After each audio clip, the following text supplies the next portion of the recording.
Olá, boa tarde. Me chamo Manuela, sou tabeliã de notas e oficial do Registro Civil do Cartório de Papagaios, e resolvi gravar uma sequência de vídeos, principalmente para minha equipe de funcionários, para batermos um bate-papo sobre as normas do provimento 93.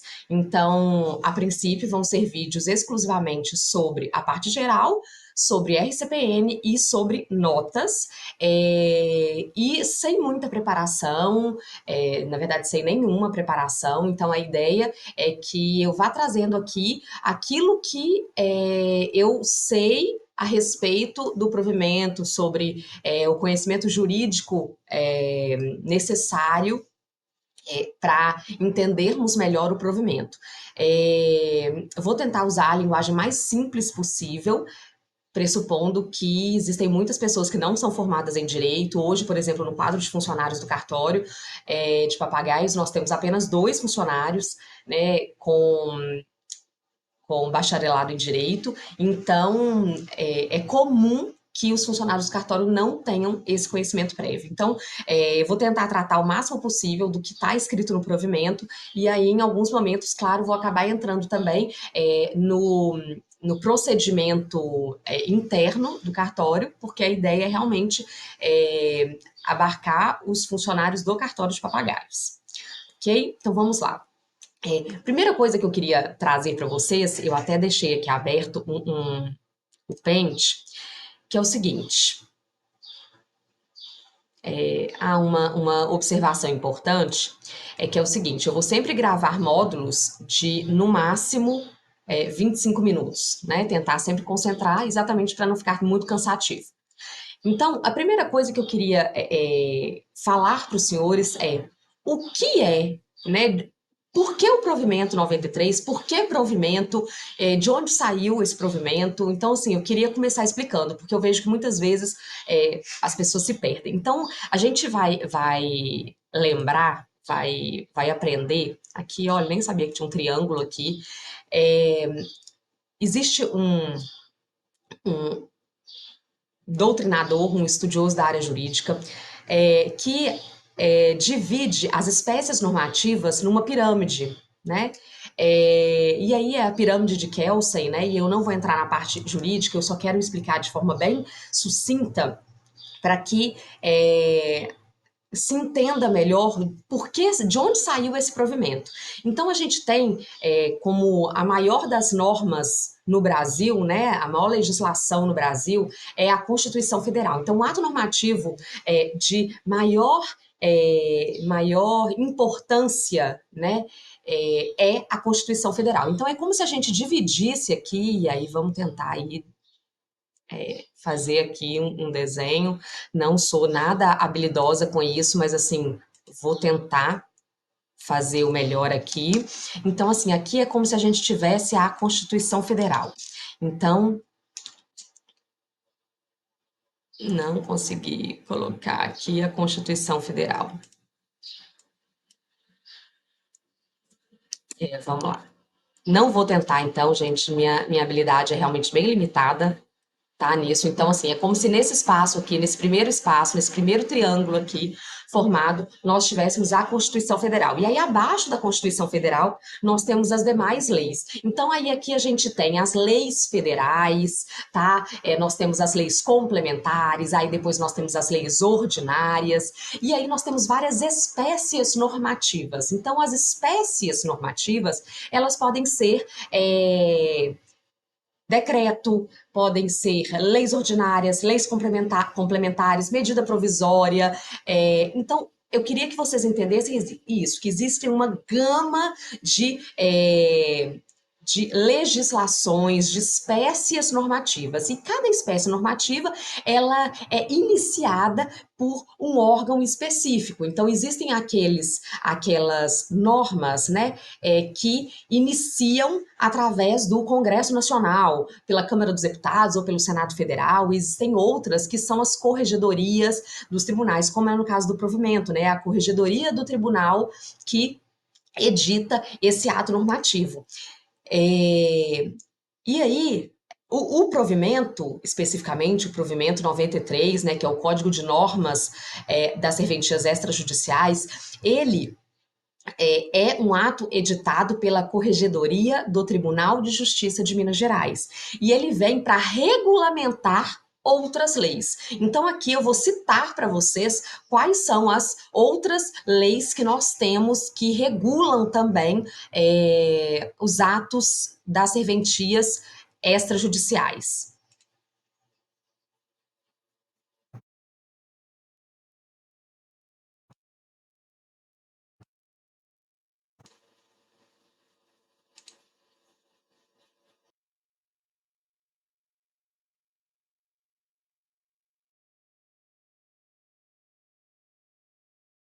Mostrar para vocês quais são hoje a legislação, o que a gente tem de regulamentação federal a respeito dos serviços notariais e de registro. Então, nós temos basicamente duas leis gerais, tá? A Lei 6.015 de 73, que dispõe sobre os registros públicos, e a Lei 8.935, que regulamenta o artigo 236 da Constituição, que dispõe sobre os serviços notariais e de registro. Então, gente, essas são leis federais, elas valem para o Brasil todo. Mas existem normas, regulamentos específicos de cada estado. Então, cada estado vai regulamentar. E o que é esse regulamentar? É destrinchar. Então, ele vai pegar lá a norma do jeito que ela tá, geral, e aí ele vai destrinchar, ele vai colocar todos os detalhes em relação àquela normativa geral. E aí os estados podem acabar regulamentando, inclusive, de forma divergente entre eles, tá? E aí nós temos uma super novidade, que é agora o provimento 149 do CNJ. O que acontece, gente? Antes a gente tinha esses provimentos estaduais, né? E eles tratavam, as normas estaduais eram daquele estado, e aí os estados realmente tinham divergência entre os tratamentos. Só que, e não tinha nenhuma norma do CNJ para os serviços notariais e de registro. E aí, recentemente, mês passado, foi editado esse provimento 149, que é o provimento que regulamenta os serviços notariais e de registro de âmbito nacional. Então, agora a gente precisa guardar observância tanto ao regulamento, ao provimento geral 149 do CNJ, como ao provimento 93, que é da Corregedoria Geral de Justiça do Tribunal de Justiça de Minas Gerais. Ok? Então, assim, nós temos que guardar observância a esses dois provimentos. E aí, essa ideia de fazer essa leitura conjunta com vocês é em substituição a uma outra atividade que a gente fazia, que era ler esse provimento em conjunto, né, pessoalmente, ao vivo, né? A gente lia junto esse provimento, só que os horários começaram a ficar um pouco difíceis. E aí eu resolvi fazer dessa forma, gravar o vídeo, e aí para que vocês mandem as dúvidas, e aí dentro do possível eu vou sanando-as. Então, vamos passar a ler em conjunto esse provimento 93 e ao mesmo tempo verificar como está a normativa geral em relação a isso, tá bom? Então, nós vamos começar aqui, eu vou até fechar aqui. Ah, gente, eu coloquei aqui essa legislação aqui de âmbito federal, né? Mas e de âmbito geral para os serviços notariais e de registro, mas tem normas específicas. Então, existe a lei do protesto, tá? Então, assim, eu não estou entrando nesse âmbito, tá bom? Existem várias leis no âmbito do direito imobiliário, né? Lei de uso e parcelamento do solo, tá? Mas eu não vou entrar nesse mérito aqui. Nós vamos tratar exclusivamente sobre o provimento 93 da Corregedoria Geral de Justiça de Minas e sobre o provimento 149 do CNJ. Aí, gente, aqui está o provimento conjunto 93. E aí, o que a gente vai entender? Isso é uma coisa, assim, que eu já tenho que chamar a atenção, porque eu já percebi que é uma falha lá no cartório. Olha aqui, a gente tem aqui provimento conjunto número 93 e alterado por esses provimentos. Então, por exemplo, se eu imprimir o provimento lá, assim que ele foi editado, né, no mês 6 de 2020, gente, isso não é imutável, esse provimento ele não é imutável. Então, à medida que a gente vai tendo alterações, nós precisamos inserir essas alterações, né, alterar o nosso provimento se ele estiver impresso. Então, aqui nós vamos observar que esse provimento ele sofreu algumas alterações desde que ele foi editado lá em 2020. Então, essas alterações foram feitas por esses provimentos, pelo provimento conjunto número 100, 103, 107, 110, 112, 114, 115, 117, 118, 119, 121, 123, 124, 127 e 128. Então, é muito importante que a gente sempre tenha em mente que pode ter havido alteração. Então, se a gente tem uma via desse provimento impresso, nós temos que atualizá-lo de acordo com esse provimento. E como que vai, de acordo com esses provimentos? E como que a gente vai fazer essa atualização? Então, vamos supor que a gente vai pegar ali o provimento 128 e ele vai dizer que ele está alterando um determinado artigo. Então, se ele está alterando o artigo, a gente vai ter que tirar, né? No caso, eu risco o antigo e grampeio do lado o novo. Agora, se ele está falando que ele está inserindo alguma coisa, a gente vai só anexar. Se ele está revogando alguma coisa, a gente vai só riscar. Então, temos que ter muita atenção, porque o direito ele não é imutável, né? Até a nossa Constituição Federal ela não é imutável, né? Nós temos aí formas de alterar a Constituição através das emendas constitucionais. Então, a gente tem que ter bastante atenção nisso. Então, principalmente para quem lida com o provimento impresso, para não correr o risco de estar falando sobre uma norma que não está mais em vigor, tá bom? Então, vamos lá. A gente vai começar, então, lendo aqui o provimento.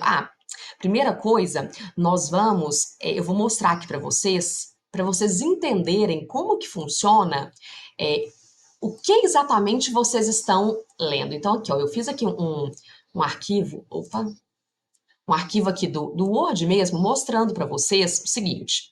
Nós temos que lembrar que o provimento são muitos artigos. Então, assim, a princípio, e eu estou falando isso por experiência própria, porque eu também já li o provimento, li várias vezes, e 2 ou 3 vezes, sem entender quase nada do que estava sendo tratado. Então, assim, eu quero que vocês tenham um pouco mais de noção de como que funciona. Então, aqui a gente tem, ó, o provimento ele é dividido em duas partes, essa parte 1, que é das disposições preliminares, e depois tem um livro especial, que é das disposições finais e transitórias. Então, nós temos essas duas partes. Nós vamos começar com das disposições preliminares. Então, nós vamos abrir aqui essa parte 1. Então, nessa parte 1, nós temos 8 livros. Dentro dessa parte 1, o livro 1 da parte geral, o livro 2 dos tabelionatos de notas, livro 3 dos tabelionatos de protesto e ofícios de registro de distribuição, o livro 4, que é do registro de títulos e documentos, o livro 5, que é do registro civil de pessoas jurídicas, o livro 6, do registro civil das pessoas naturais, livro 7, dos ofícios de registro de imóveis, livro 8, do processo administrativo disciplinar. Então, aqui nos vídeos nós vamos tratar sobre o livro 1, que é a parte geral, o livro 2 dos tabelionatos de notas e o livro 6 do registro civil das pessoas naturais. Nós vamos tratar apenas desses 3 livros. Então, ainda existe um mundo de outros assuntos para serem tratados, mas nós aqui só vamos tratar desses 3 livros. E vamos iniciar na parte geral. Ok? Então, aqui, ó, na parte geral, eu vou abrir ela aqui, e aí que a gente vê que a gente tem muitos títulos, né? Então, a gente vai começar no título 1 dos serviços notariais e de registro, depois dos tabeliães e oficiais de registro, depois nós vamos para o ingresso dos serviços notariais e de registro, do funcionamento e assim por diante, tá bom? Então, é muito importante vocês se localizarem para saber, peraí, isso daqui tá tratando sobre o quê? Tá? Então, nós vamos, por enquanto, tratar apenas desse livro 1 da parte geral, ok? Então, vamos lá. Nós vamos iniciar aqui, então, no livro 1, na parte geral. Vamos ler essa parte inicial aqui, porque ela dá algum norte para a gente sobre por que foi feito esse provimento, tá? Então, aqui, ó, esse provimento conjunto, número 93, ele institui o Código de Normas da Corregedoria Geral de Justiça do Estado de Minas Gerais, que regulamenta os procedimentos e complementa os atos legislativos e normativos referentes aos serviços notariais e de registro do Estado de Minas Gerais. O presidente do Tribunal de Justiça do Estado de Minas Gerais e o Corregedor-Geral de Justiça do Estado de Minas Gerais, no uso das atribuições que lhe conferem o inciso 2º do artigo 26 e os incisos 1º e 14 do artigo 32 do Regimento Interno do Tribunal de Justiça, aprovado pela resolução do Tribunal Pleno número 3 de 26 de julho de 2002, considerando, aí ele vai trazer agora uma série de considerandos. O que são esses considerandos, gente? São as justificativas que levaram à edição desse procedimento, desse provimento. Então, considerando o provimento da Corregedoria Geral de número 260, esse era o provimento anterior daqui de Minas Gerais, antes de 2020, era esse provimento 260 que estava em vigor. Considerando a necessidade de revisar as normas relativas ao provimento número 260, considerando uma portaria conjunta da Presidência número 851, que constituiu uma comissão especial para atualizar o provimento 260, considerando o conteúdo do anteprojeto concluído pela comissão especial, considerando o objetivo de desenvolvimento sustentável da Agenda de 2030, Agenda 2030 das Nações Unidas, considerando, por fim, o que ficou consignado no Sistema Eletrônico de Informações, provém. Então, aí aqui a gente vai começar. Então, das disposições preliminares, aqui ó, parte 1 das disposições preliminares. Este provimento conjunto codifica os atos normativos da Corregedoria Geral de Justiça relativos aos serviços notariais e de registro do Estado de Minas Gerais. Parte 1, dos serviços notariais e de registro. Então, aqui nós vamos começar a tratar sobre alguns conceitos, princípios, e aí, quando for conveniente, eu vou fazendo algumas considerações. Então, serviços notariais e de registro são aqueles de organização técnica e administrativa destinados a garantir publicidade, autenticidade, segurança e eficácia dos atos jurídicos. Então, até uma observação aqui. Então, às vezes, quando tiver que escrever um ofício, né, algum ofício relacionado ou para responder algum ofício enviado ao cartório, ou para fundamentar algum pedido, muitas vezes esses artigos aqui iniciais, eles são normas gerais que norteiam todos os serviços notariais e de registro. Então, é muito importante fundamentar nesses princípios, tá? O tabelião ou notário e o oficial de registro ou registrador são profissionais do direito dotados de fé pública, aos quais é delegado o exercício da atividade notarial e de registro. Então, aqui no cartório de Papagaios, então, eu sou tabeliã e eu sou oficial de registro, né? E eu sou uma profissional dotada de fé pública, ou seja, o que isso quer dizer, né? Que os atos que eu pratico no exercício da atividade, ele é um ato dotado de fé pública, ou seja, existe uma presunção relativa de veracidade daquilo que eu estou praticando, tá? E todos os meus prepostos, né, que são os escreventes autorizados, ou seja, os funcionários do cartório que são escreventes, eles também, eu autorizo que eles pratiquem determinados serviços e aí eles também têm fé pública, ok? Os serviços notariais e de registro serão prestados de modo eficiente e adequado nos dias e horários estabelecidos por este provimento conjunto, atendidas as peculiaridades locais, em local de fácil acesso ao público e que ofereça segurança para o arquivamento dos livros e documentos. Então, por aqui a gente já vê várias coisinhas sendo tratadas. Primeiro, nós temos que praticar os atos de forma eficiente e de forma adequada. Então, nós precisamos ser ágeis, né, de forma eficiente, não é essa agilidade que vai prejudicar o desempenho da atividade, e temos que realizá-las de forma adequada. E nos dias e horários estabelecidos por este provimento. Então, muitas vezes, os funcionários perguntam, né, nós vamos funcionar neste dia? Calma, vamos olhar lá no provimento, o que está falando, se a gente vai ou não abrir ou fechar, tá bom? E o local, né, que é um local de fácil acesso ao público e tem que oferecer segurança. Então, são essas normativas também. Deixa eu fechar aqui o WhatsApp, porque senão ele fica apitando. O serviço, a função e a atividade notarial e de registro norteiam-se pelos princípios específicos de cada natureza notarial e registral, além dos seguintes princípios gerais. Então, quais são esses princípios gerais? O princípio da fé pública, que assegura a autenticidade dos atos emanados dos serviços notariais e de registro, gerando uma presunção relativa de validade. Então, quando o funcionário ali reconhece uma firma, aquilo dali, gente, tem uma presunção relativa de validade. Para desconstituir aquilo dali, precisa haver prova, ok? Um outro princípio é da publicidade, que assegura o conhecimento de todos sobre o conteúdo dos registros e a garantir sua oponibilidade contra terceiros. Então, Uma coisa que eu comento muitas vezes, né? É qual que é a diferença entre fazer o contrato e fazer uma escritura de compra e venda, né? O contrato de compra e venda e uma escritura de compra e venda. Gente, a escritura de compra e venda, ela tem fé pública, ela é praticada no cartório de notas e a oponibilidade contra terceiros. O contrato, ele tem validade entre as partes. A escritura, ele pode ser oponível contra qualquer pessoa, ok? Então, dá autenticidade a estabelecer uma presunção relativa de verdade sobre o conteúdo notarial ou registral. Dá segurança a conferir estabilidade às relações jurídicas e confiança ao ato notarial ou registral. Dá eficácia dos atos a assegurar a produção dos efeitos jurídicos decorrentes do ato notarial ou registral. Dá oficialidade a submeter a validade do ato notarial ou registral à condição de haver sido praticado por agente legitimamente investido na função. Da reserva de iniciativa, rogação ou instância, a definir o ato notarial ou registral como de iniciativa exclusiva do interessado, vedada a prática de atos de averbação e de registro de ofício, com exceção dos casos previstos em lei. O que esse princípio está dizendo? Que a gente sempre depende da parte chegar até o balcão e solicitar o ato, né? A gente não tem como praticar o ato porque a gente quer, né? Por iniciativa do tabelião, né? Ou do escrevente autorizado.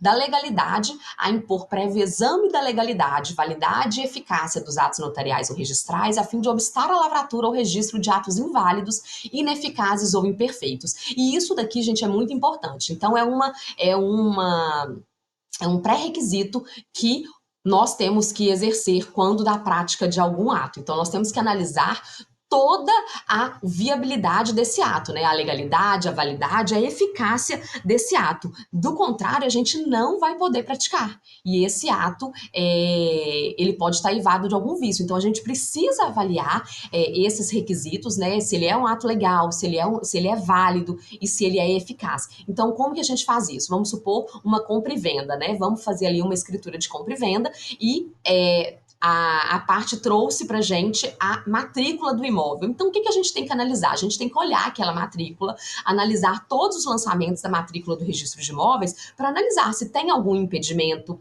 se quem nos procurou se passando por comprador, por vendedor do ato, é realmente proprietário daquele bem, né? Se o objeto que está sendo transacionado, ele tem permissão para poder ser transacionado, né? Então, assim, nós temos que fazer toda a avaliação,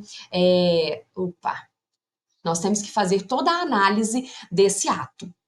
Tá bom? Então, assim, nós vamos parar aqui já nessa parte, vai ficar um vídeo curtinho, só porque eu já tô sendo demandada, e aí no próximo vídeo a gente dá continuidade.